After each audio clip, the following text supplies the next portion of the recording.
Peg masusyan niya ing Lubenas ning Pasko 2025 inyang December 14 king Angeles City Heritage District bilang parte ning tradisyong Kapampangan bayong Pasko. Penimuna ni ning Angeles City Tourism Office king pamanimuna ng City Tourism Officer Louie Lazatin kaya duwanga ning Holy Rosary Parish Church. Pepaki iyang mabilog a suporta keti i Mayor Carmelo John Lazatin II.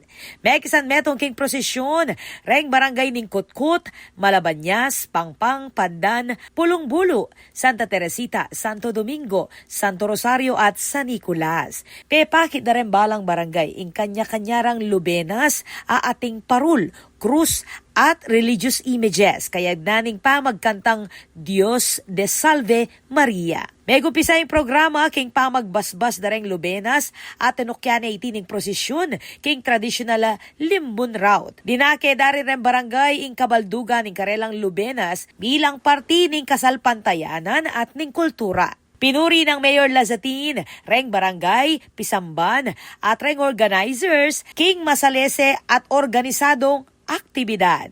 Ako po, Patricia Mamangon para King News Force, Pampanga. Balitang tutuking balen, susuyo.